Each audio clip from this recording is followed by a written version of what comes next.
Welcome to First Star Let's Chat, an athletic therapy podcast.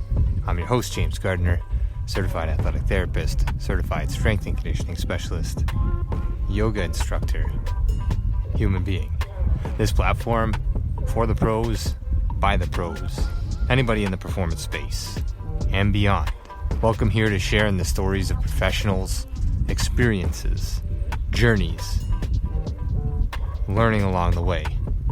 It's a platform to connect, to network, and to be a part of a community that cares, with conversations that matter, experiences that resonate, and generate ideas, thought-provoking, organic dialogue, passionate pros. Brought to you as always by First Star Therapy, Mobility Tape, Epic, and Benchmark Athletics, in association with the Canadian Athletic Therapists Association. It's First Star Let's Chat, an athletic therapy podcast. Thanks for being here. Thank you for being a part of it.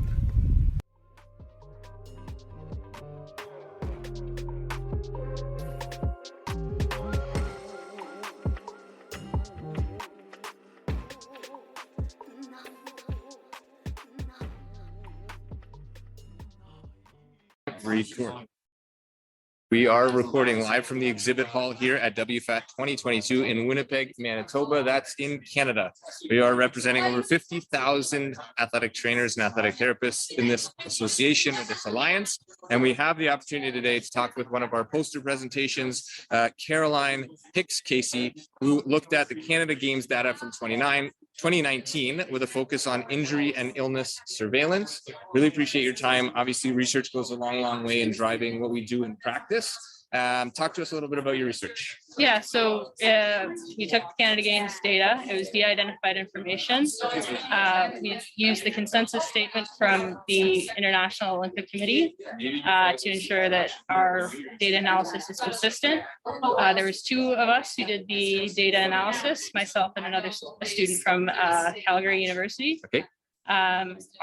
Any conflicts that we had between the two of us, we had a meeting with our whole research group, and we just decided best interpretation of the data that we got. Sure. We had a few, I don't have the numbers with me, but we had a few discrepancies based on the two of us going through the data. So our goal is to improve the injury surveillance system at the Canada Games. So that's the reporting and recording of injuries from athletic therapists and physiotherapists and physicians, chiropractors, any of those healthcare practitioners at the games. They report the injuries or the illnesses, and they give us as much information as they can.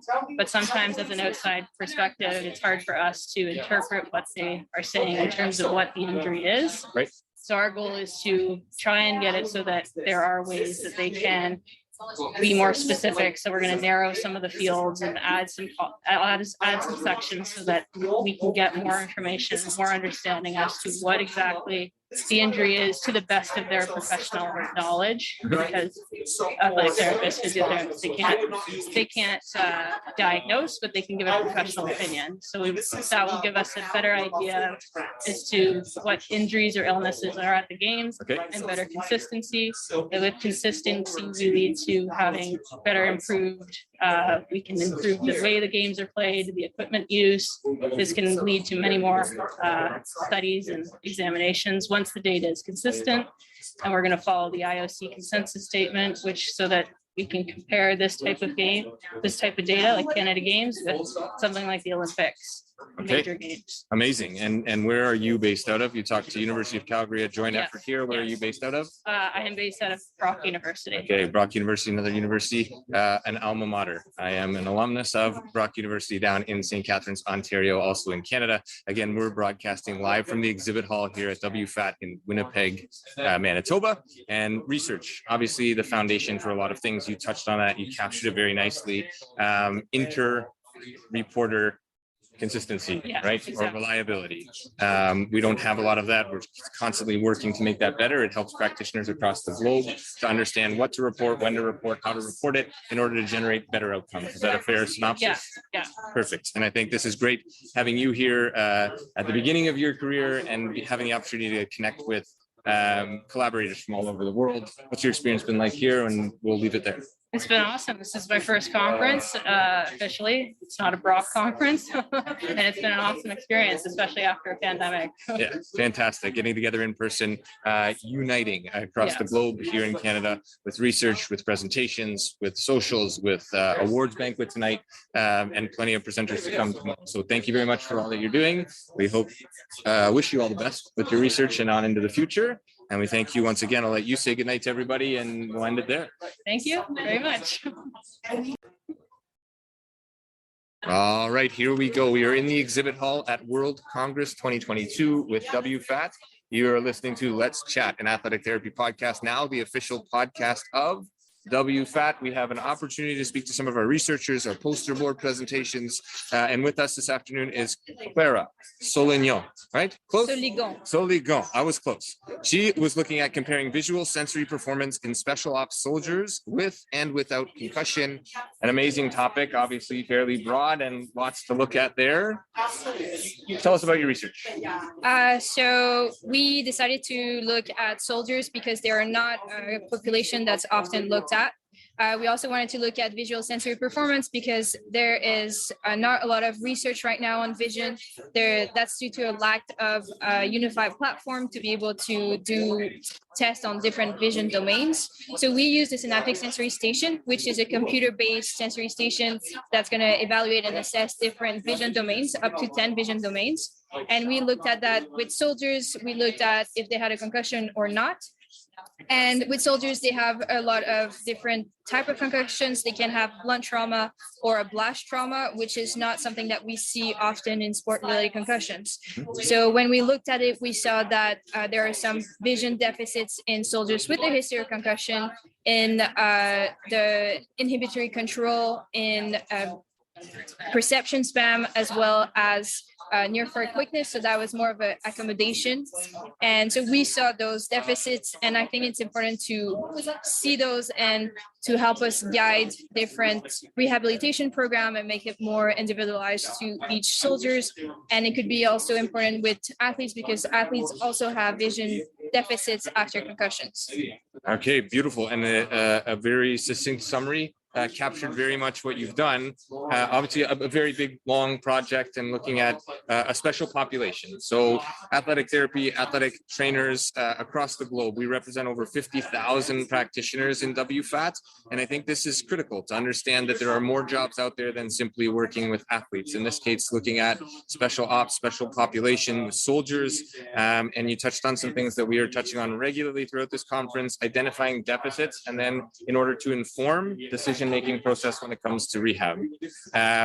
Where do you want to take your research? Is there more to come? Are you looking at different populations? What's next for you and your research? So what next right now? So my abstract was more of a preliminary study. Okay. Right now I'm doing my master's thesis and we're looking at active special operation forces combat soldiers. And we want to look at all the different vision domains, 10 different vision domains, as well as if lifetime incidence of concussion and recency of a concussion could also have an impact on vision. So that's what I'm working on right now, and that's hopefully what I will defend for my master's thesis. Absolutely outstanding. Where are you doing your work? I'm at Concordia University, and I have co-supervisor with Dr. Jason Mihalik at UNC Chapel Hill. Okay, and Concordia University being in Montreal, Canada. Yes. Just for the listeners out there who are on the international stage.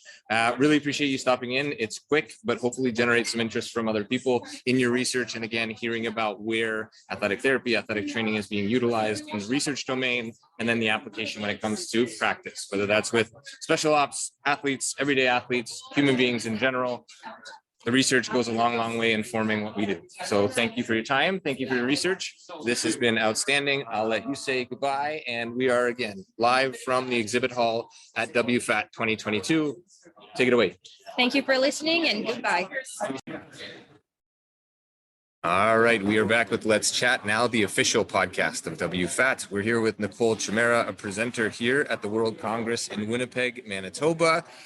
She is looking at the impact of foam rolling on hip hop performance tests. Nicole, welcome. Thank you for your time. We're going to give you the first quick hitter of the day, about 5 minutes to go top to bottom on your research, the value it brings to our field, our space, and the connection you have to the Congress here. Sure, that sounds great. Thanks for having me, James. As James mentioned, my name is Nicole Chimera, and I'm an associate professor at Brock University. I am a certified athletic therapist, as well as a certified athletic trainer. So I have my certification in both the U.S. and in Canada. And the work that I was presenting here today is looking at foam rolling and how it impacts knee and ankle joint angles during hopping, as well as how it impacts the distance at which hop. And so we had two groups. One was an experimental group, one was the control group. The experimental group did foam rolling to their calf muscles. And one of the real reasons for kind of designing this study is, as clinicians, we use foam rolling. Athletes use foam rolling. People who are physically active use foam rolling, but we really don't fully understand its impact on performance. And we're just kind of starting to see some studies come out to see how that might have a benefit and hopefully not a negative impact to performance. And most of the studies that have been coming out are demonstrating some benefit of using foam rolling, and certainly nothing that's showing this as to be a negative. But we know very little about how this affects horizontal jumping. So we've seen some research on vertical jumping, but not really in the horizontal jump. And so for this particular design, we looked at the single and triple hops that are performed for distance. So the single hop is jumping as far as you can and on one leg and then holding that landing. And then the triple hop is jumping as far as you can for 3 consecutive hops and then holding that landing. So we tested the hopping before the foam rolling and then again after the foam rolling, and compared the difference in the ankle and knee joint motions during the hopping as compared to the experimental and the control groups. And so what we're seeing is about a 5-degree increase across both the ankle and knee joint in the propulsion phase. So this is the phase that you push off across the experimental group that we aren't seeing in the control group at this point in time with the research. And so it seems to have a positive influence on the position that the person is in when they get ready to jump. And then also in the triple hop in particular, we are starting to see increase in the length of the jump, so they can jump further after the foam rolling as well. Okay. Beautiful. And I think this captures so many things. So we're also, just for the audience's sake, we're in the exhibit hall. There's a little bit of background noise. That was intentional, just to sort of create the literal and figurative buzz of this conference. And you capture so many things as to why events like this are important, why research like this is also important, the why behind what we do. Athletes do these things, practitioners do these things, sometimes because it's always been done. So the research behind it goes a long, long way. And this seems to be some benefit to it. Would that be a fair summation at this point? Yep, for sure. It does seem to have a benefit, which is a good thing if we're using this as much as we are, that we have a good sense of it having a positive outcome. Yeah, beautiful. And working at Brock, I'm a Brock alum, so this is great. Go Badgers. And then you also encompass the NATA and the CATA, which is amazing and great, and showcasing, again, this is the World Congress here. So we have multiple countries, multiple practitioners. Have you had the opportunity to connect with people from different places, colleagues, old and new, throughout your weekend so far? Yes, I have actually. Mostly new, I would say.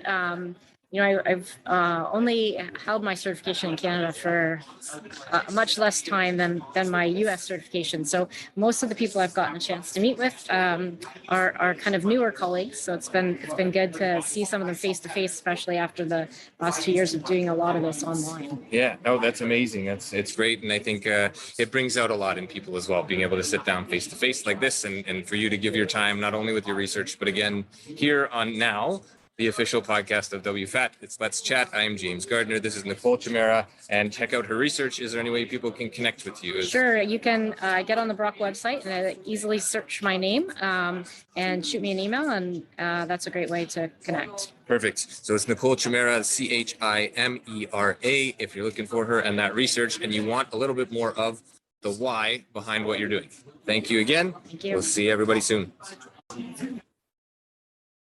So here we are finishing up the Congress here in Winnipeg, Manitoba in Canada through WFATT World Congress, an event that brings people together from across the globe. It brings practitioners together, researchers, people from all walks of life, interdisciplinary. We have some of our support around here with vendors showing off their products and talking to people and communicating and collaborating on what it is that this profession currently is, what it can be, how things work, and feedback is important. Education is critical, and understanding students' needs.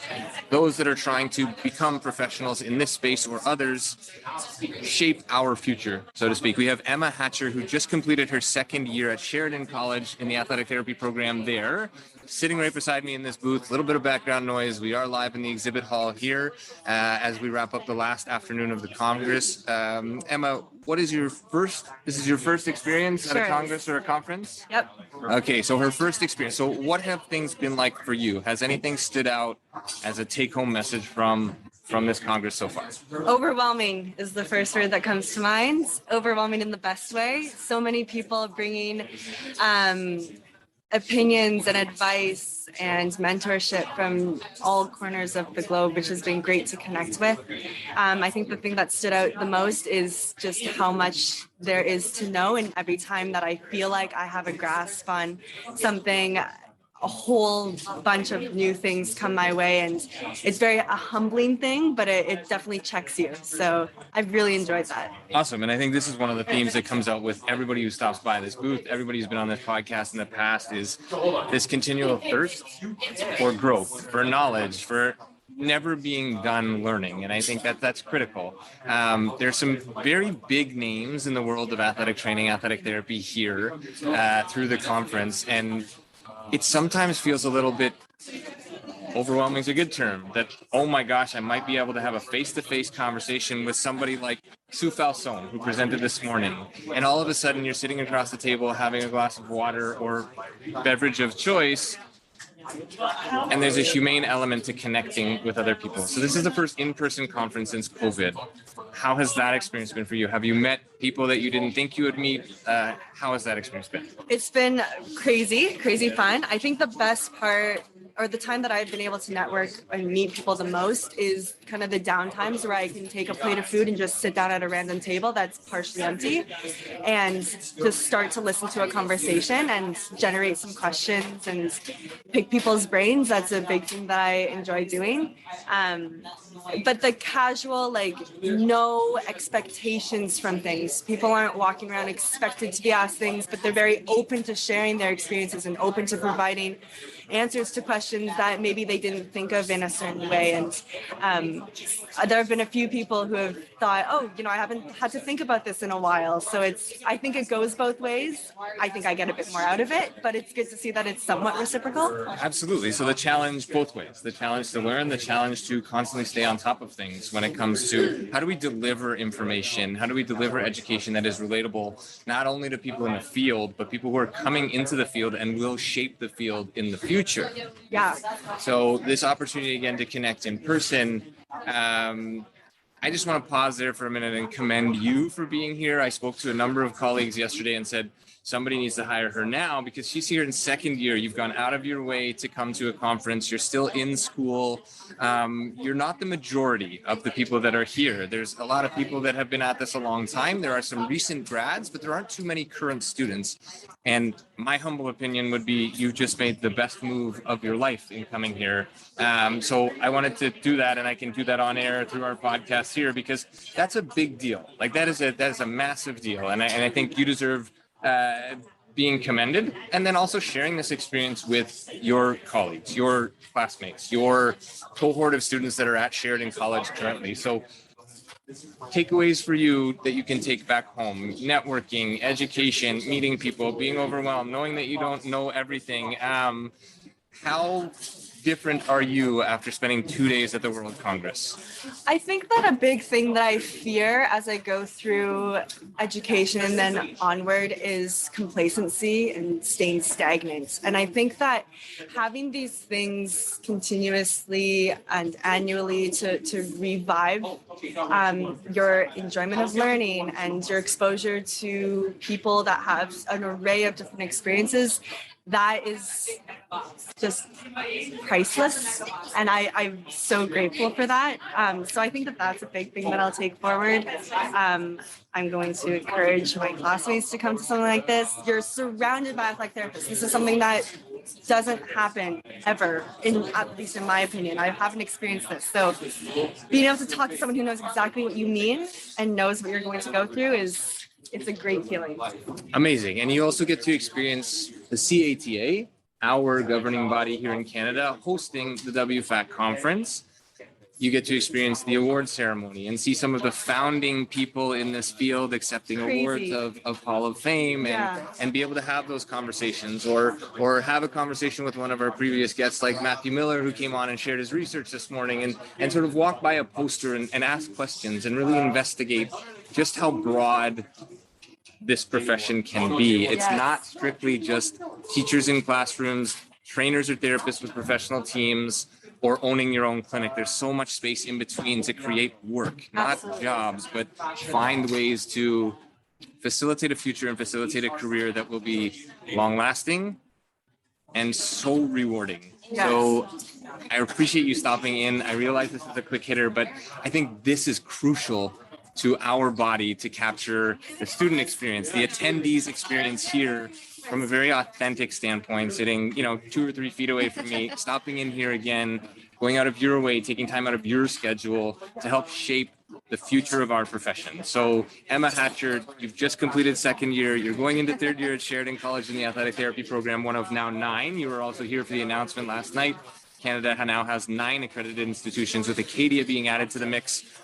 You've been a part of history, and you will continue to be a part of our history in the profession of athletic therapy and training. So again, I commend you for being here, and I thank you so much for your time in sharing your experience.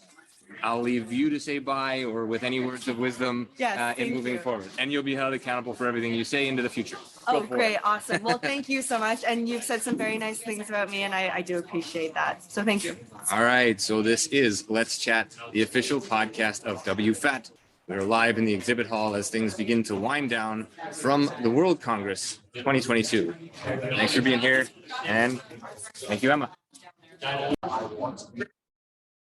All right, we are recording live from the exhibit hall with another poster presenter, research that is making a difference in our world of athletic therapy and athletic training. We're at WFATT, the World Congress. This has been an opportunity for people to congregate, to create allyship, friendships, and have a collegial time together, but also an academic time, a time for education, a time to learn what's going on in the world of athletic therapy through research. And we are lucky enough to be joined by one of our poster presenters. Emery Racine Helene is at Acadia University and graduating on Monday, flying back early tomorrow morning to get there on Monday for your graduation.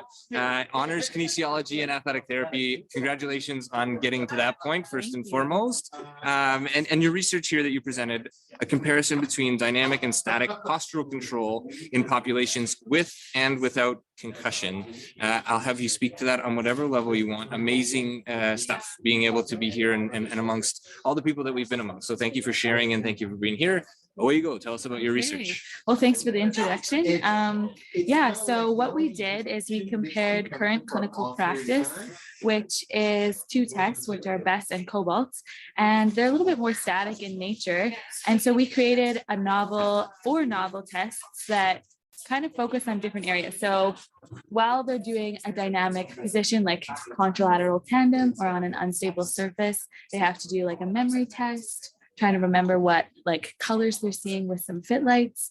We also had a Stroop where like the word was moving across the screen, and they had to eye track and deactivate fit lights while doing like a challenging stance. And then we incorporated some like vestibular movements where they're shoulder checking while taking information about what direction they need to be reaching in a go, no-go task. So we really wanted to create like a controlled environment for athletes to test their postural control prior to returning to sport to see if they did have any postural deficits. And I found this so fascinating. We had most of the people who participated in our study were not acutely concussed. Okay. And everyone from like 1 year to 7 years, we had huge differences in their center of pressure or their average sway velocity after like many years of being post-concussed and fully returned to sports. And we still saw that they had many deficits in their ability to maintain their postural control. And yeah, so this is like important for athletic therapists to incorporate a little bit more of a dynamic and sport-specific assessment before returning athletes who have concussions back to sports. Yeah, so some amazing research that looks at a lot of pieces that are hopefully becoming more mainstream. This idea of multitasking or dual tasking or moving and learning, moving and listening, moving and repeating, moving and doing something else.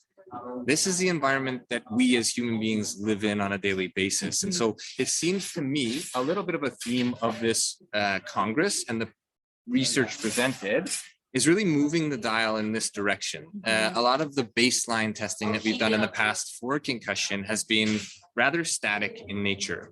And so if we do everything in static and then we have somebody who's working in an environment that is not static, Right. the application seems a little bit, not flawed necessarily, it's the best we were doing at the time, but it really seems like this is the way that we're trending, and that makes a ton of sense. So as somebody who's graduating on Monday, where do you want to take this research? How do you see this in application in our profession moving forward? Well, I hope to do grad school. I want to continue to add to the new dual task concussion research. And I think that like having this information out to other athletic therapists that maybe when they're like even playing music to distract the athlete to stimulate a game situation, because you're not going to be quiet in the clinic when you're returning to sports, or having like a metronome going, knowing that they have to move their head to the beat of the metronome, just adding like little aspects that really integrate all of the important systems that help maintain an athlete's postural control under their high performance and sport specific demands is important. Critical. And thank you for informing us, all of us, with your research and your dedication to a craft that is going to continue to evolve. We wish you all the best with your career and hope to see you as a colleague as of Monday, I guess, or something like this. But this idea of posture, residual deficits from concussion months and years after the fact, really interesting and tells the tale that concussion is more than a brain injury. It is a systemic injury to multiple systems.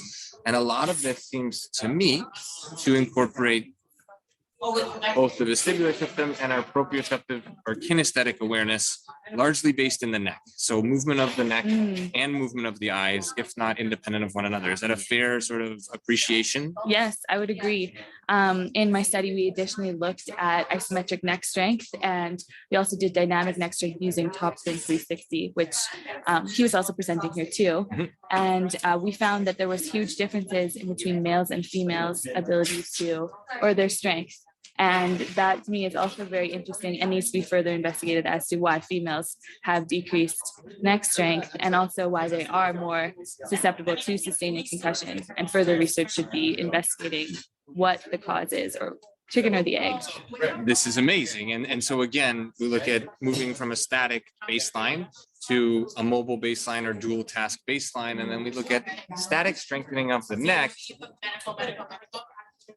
when static strengthening, generally speaking, strengthens you in one singular plane or one singular position. So strengthening through multi-planar movements or multi-directional movements, this seems to be most applicable to athletes, athletics, things that require head, eye, neck movement. This is amazing. This is great stuff. I'll let you wrap up just simply by sharing, if you would be so kind to do so, your experience here at the Congress.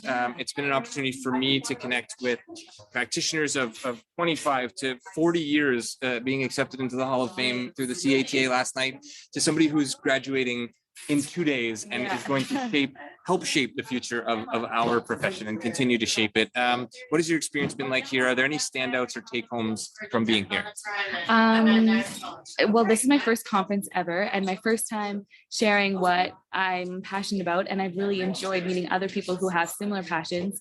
And I feel like I've learned a lot just by having the conversations, like getting the food or learning what other people are doing in more of a casual situation.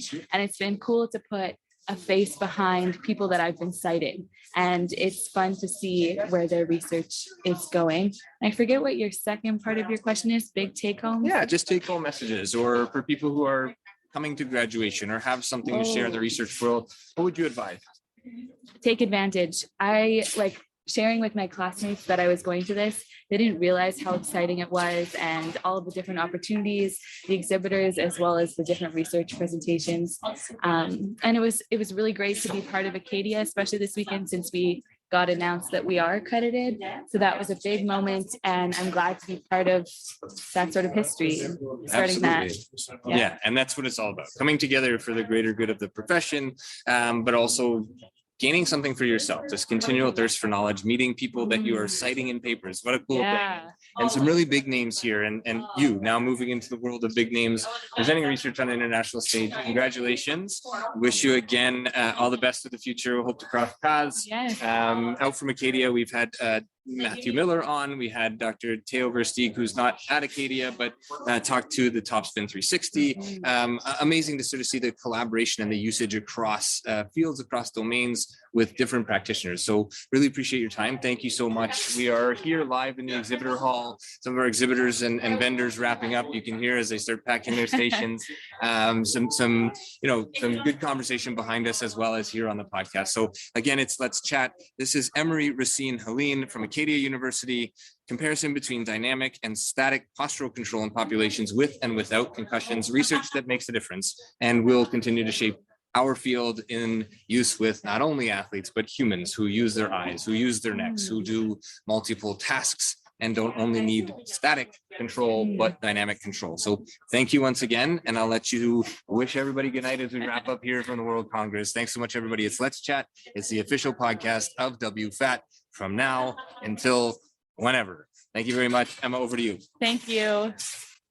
Let's do this.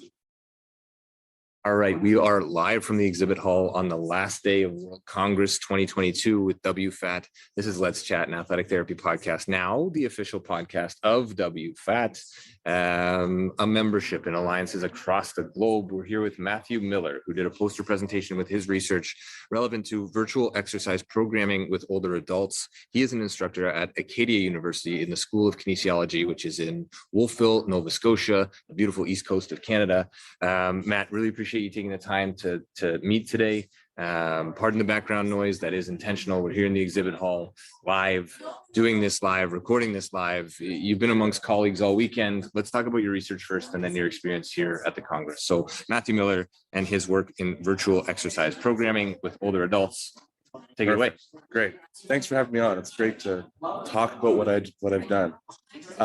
So this research that we did, we had 26 older adults participate on Zoom, and they would come meet with us once a week, and we would go through a core and glute exercise program, where we designed it with some kinesiology students, and one day of the week they would meet with us and we would walk them through the exercise program, and then one of our students would film the exercises on YouTube, and then the participants were asked to watch these videos and do the exercise program at least 2 other times over the duration of that week.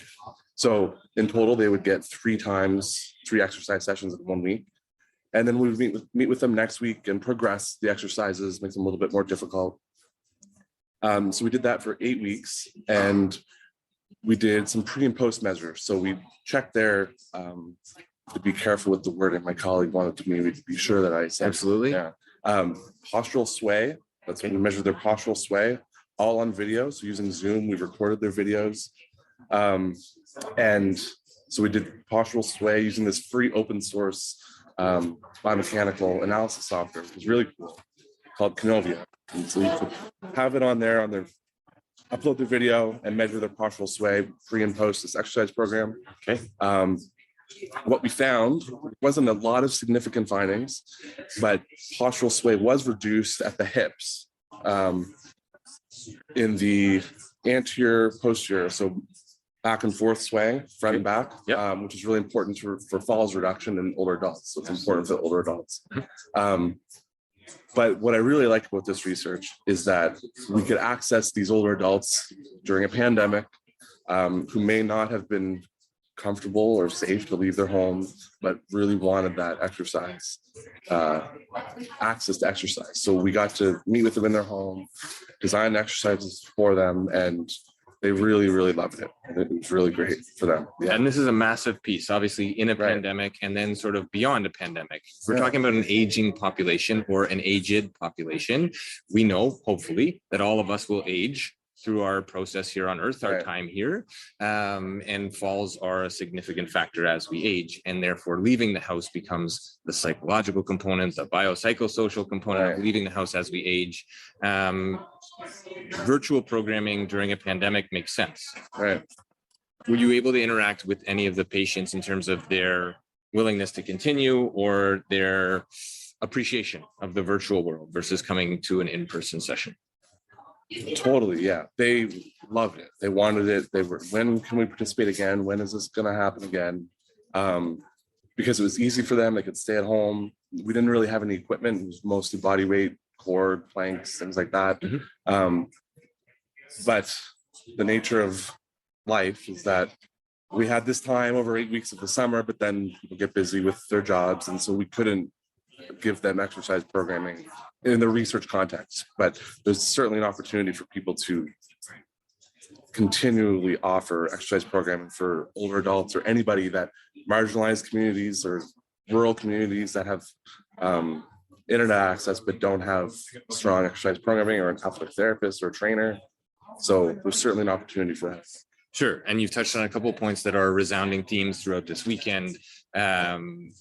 Human contact, collaboration, and then the willingness of program adherence. You and I have had multiple conversations throughout this weekend outside of this podcast, and I would love to pick your brain into the future in terms of your research, your role at Acadia University. So we'd love to have you back on. Program adherence. Was there any sort of, just before we wrap up here briefly, how did you measure adherence? Was it just a yes or no, I did it, or how was that done? Yeah, so what did we do? We sent them like a Google Forms at the end of every week. And so a few questions about how was it too easy, was it too hard? And how many times did you do the program this week? Sure. And most people did it 3 times, or what we asked them to do, but some people did more because they wanted to do it. And our adherence is very high, 86% adherence. So that was really great. Yeah, beautiful. They want to do it. Yeah, great. And so you're highlighting a lot of different pieces here that I think advancing the profession into the virtual space, advancing the profession through monitoring of exercise or providing exercise that people can do without having to be there in person. Right. A lot of times we run into some of these issues as practitioners, not being able to be everywhere for everybody. And so again, highlighting sort of perhaps the silver linings of the pandemic. Yes, that's right. Absolutely. Silver linings.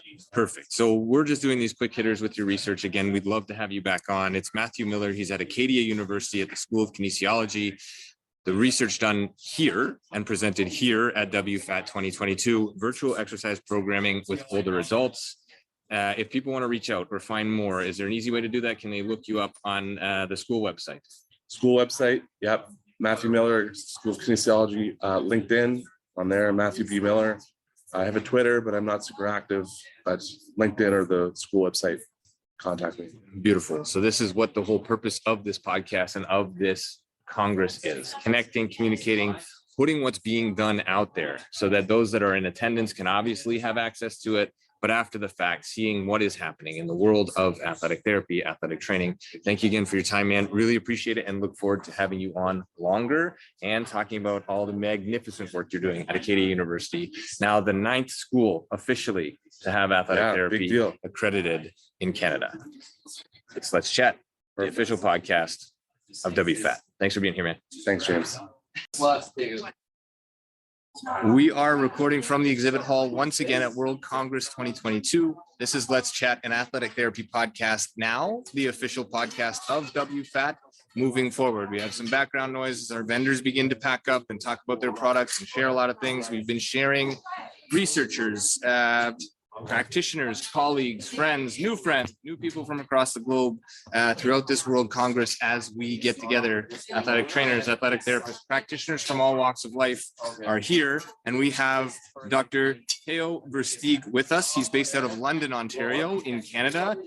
His research looking at multiplanar dynamic neck training to reduce concussion risk. So Theo, thanks you for stopping by. Thanks for having me. And give us a brief rundown, sort of summarize your research. You and I have had plenty of conversations outside of this podcast this weekend, some based in the research you're doing, a lot based in sort of theory and philosophy and all these other things, which you and I can get into in another section, another time, if you're willing to come back. Absolutely. But for the purposes of this conference, your research. Speak to that. Yeah, I'm happy to talk about the research. I was fortunate enough to kind of submit an abstract and got selected for a podium presentation. And the research is targeted around using dynamic neck strength as a screening tool for concussion risk in female soccer players. Okay, so briefly at Western University, we had got access to the soccer team. After the season, we collected static neck strength symmetry or balance measures, as well as dynamic neck strength as measured on the Topspin 360. And we just wanted to see if there's anything predictive of future concussions. The way we did this is the one thing as researchers that we can hang our hat on that is known to increase future concussion risk is a prior history of concussion. So that provides about a 3 to 6 fold increase of someone's concussion risk. So we asked all the athletes during this data collection, self-declared history of concussion. We were able to separate them. So we had 10 athletes with self-declared history of concussion, 18 without, and then we compared their multiplanar static neck strength, their neck strength symmetry in percentage variability, and their dynamic neck strength and rate of force development in pounds of force per second using the Topspin 360. So when we looked at that baseline data, there is research out there that would suggest that static neck strength is predictive of future concussion risk. People have often quoted it, every 1 pound of increased neck strength, there's a 5% decreased risk of concussion.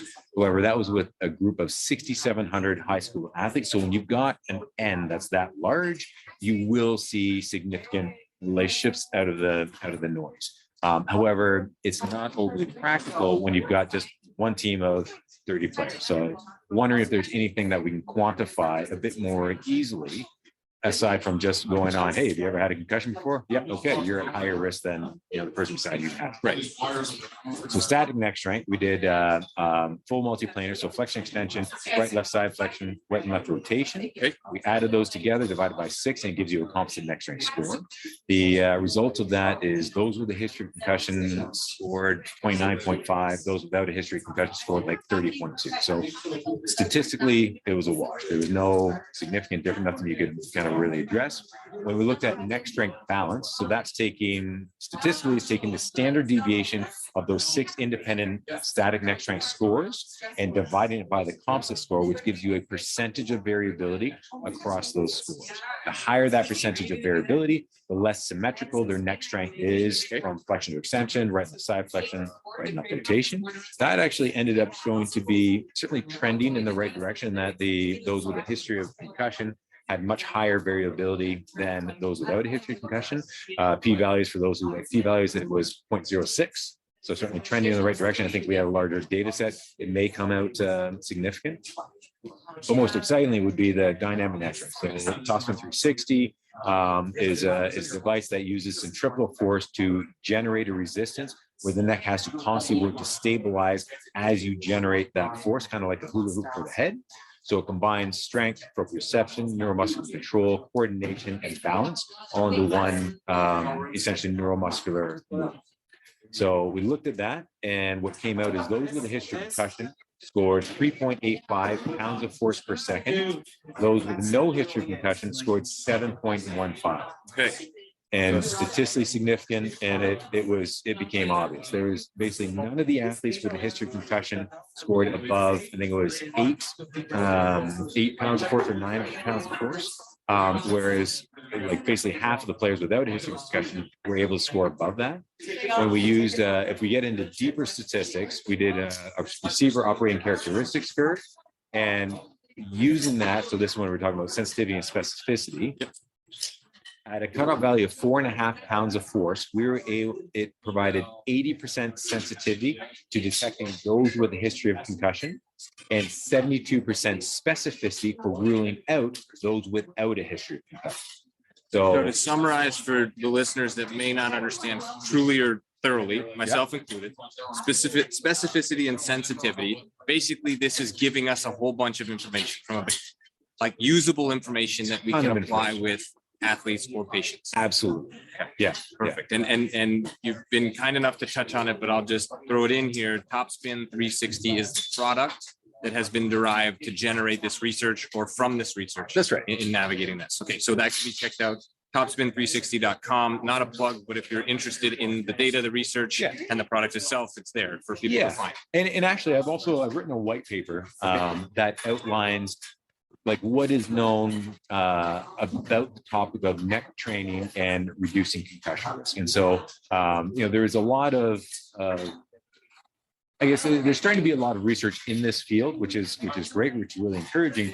However, this is where we talked about last night. Muscles respond very specifically to the type of training that you expose them to. And currently, the way people are approaching it is like, okay, neck strengthening is great for decreasing concussion. Oh, well, let's grab a heavy weight and start pushing your head against it. Well, that's going to improve your neck's ability to grab a heavy weight and push against it. But it will not improve the neuromuscular control required to stabilize that head against a sudden impact. It's an interesting piece that doesn't get explored often in our space. We sometimes fall into the trap as practitioners, myself included in the past, of doing things the way that they've always been done. And so if we take everybody Olympic lifting as an analogy, Olympic lifting into itself is a sport. Yes. So if you're training in Olympic lifting, you're training to get better at lifting. There may or may not be some inference to the sport at hand, for example. So what we're talking about is multiplanar strengthening for the neck in prevention of concussion or reconcussion. As we know, previous injury dictates injury or re-injury. So some really cool stuff that you're generating with your research, a lot of numbers, a lot of data behind it, and a lot of application, which has been a theme here as well. We've heard throughout the course of this Congress that concussion has residual effects up to a year later when it comes to gait, to balance. You and I talked at length to the proprioceptive density of the level of C2, 3, 4 in the neck. C0 and down to C3. So if we look at a specific area of the neck, a specific area of the body that is the most dense in proprioception, there's a lot that can be inferred there with regard to the neck and concussion. Absolutely. Yeah. And that's also kind of one of the things that, surprisingly, if you look at the literature, traditional neck strengthening actually worsens your proprioception. There's a study by Kramer et al. Back in 2013. They looked at TheraBand strengthening, which is, if you're going to do neck strengthening, that's really what most people have access to and will first try. Grab a TheraBand, push your head against it. So they had one group doing the TheraBand strengthening, another group doing the TheraBand strengthening with proprioceptive exercise. The group that just did TheraBand strengthening, they also measured the gold standard for proprioception currently now is Rebel's. It's the laser pointer test. So reposition. So joint position error. So JPE. So there's this JPE test, and basically are you excited over there? A little bit of background noise still in the exhibit hall. That's right. People as we're winding down. So keep going. JP. So the group that just did the TheraBand strengthening actually worsened their JPE by 35%. This isn't a small amount. And when we're talking about the importance of proprioception with decreasing the risk of lower extremity injury and knowing where your head is in space to stabilize and protect against a sudden concussion, 35% is you're essentially borrowing from Peter to pay Paul, because you've got strength is important, yes, but neuromuscular control and proprioception, coordination, and balance, all those other factors are equally important. And if you forego them and just focus on strength, it's not going to decrease or minimize your concussion risk. Beautiful. And that summarizes a lot of what you're pulling for, a lot of the applicable pieces of the Topspin 360 and your research. And so really appreciate you taking the time. I would love to dive into this in the future on a much deeper level, on a much longer session, but we're trying to capture the essence of a lot of what was being presented here and a bit of the pulse of World Congress 2022. I'll leave you to close it out. How has your experience been here? What would you share with colleagues and or other practitioners in the field from your experience with WFATT and the World Congress here in Winnipeg 2022? What I would say, actually, the one thing I was, pleasantly taken aback by is what an intimate group this is. And like at the awards dinner last night, it's such a supportive community in that like everyone kind of is cheers and gets behind like those that have really, done a big commitment to the profession of a athletic trainer or therapy.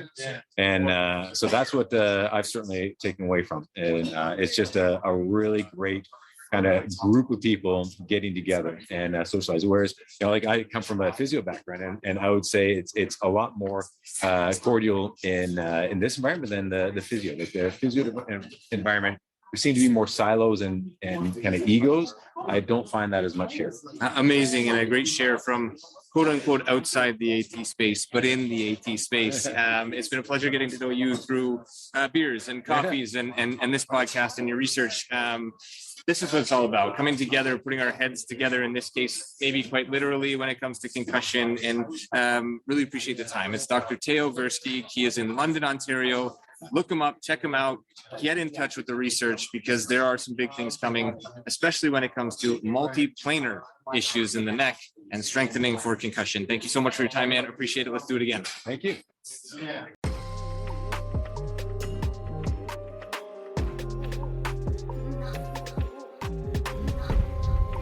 Thanks again for being here. Thanks for listening. Thanks for being a part of this community. Check us out online, firststartherapy.com. That's FIRSTAR therapy.com. Or email us with feedback, consult@firststartherapy.com. CONSULT@firststartherapy.com. On Instagram @firststar.therapy, and our podcast host @letschat.at. This is First Star Let's Chat, an athletic therapy podcast.